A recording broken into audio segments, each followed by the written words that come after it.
Imagine you are lost in the woods. But this is no ordinary forest.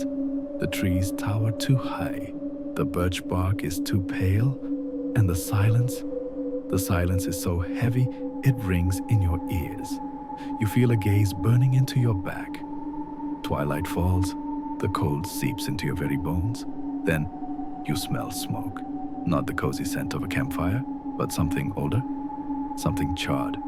You walk towards it, hoping for rescue.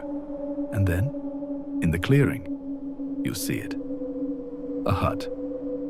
But it does not rest on the ground. It moves.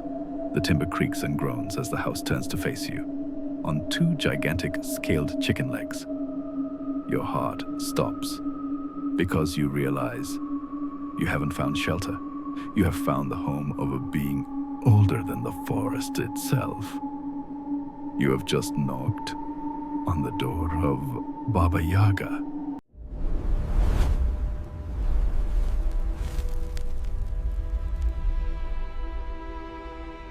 Deep within the roots of Slavic folklore, where the maps end and the wild taiga begins, lives a figure that has fueled nightmares for centuries. Baba Yaga. In Western fairy tales, witches ride brooms and wear pointed hats. But Baba Yaga is something far worse. She is the embodiment of wild nature itself, filthy, dangerous, and unpredictable. Legends describe her as a monstrous crone. She is as thin as a skeleton, known as the Bony Leg. Her nose is so long and crooked it touches the ceiling when she sleeps, and her teeth are forged of iron. She does not ride a broomstick. Baba Yaga travels inside a giant iron mortar. She pushes herself forward with a heavy pestle, and behind her, she sweeps away her tracks with a broom made of silver birch.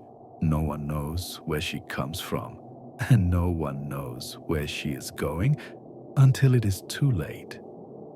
Yet, it is not the witch herself that is most terrifying, but the place she calls home. Her house is a living organism. The legend speaks of a hut standing on a chicken leg. This hut possesses a will of its own.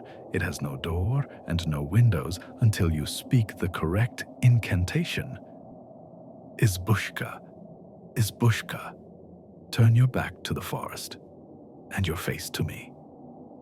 But before you can even approach the hut, you must pass its boundary.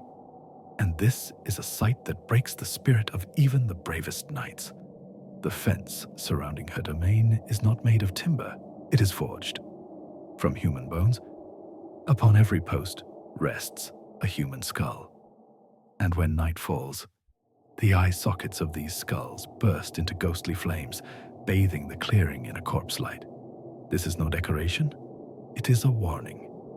Every skull represents a hero who failed the test. Most monsters simply wish to devour you. With Baba Yaga, matters are far more complicated, and that is what makes her so fascinating.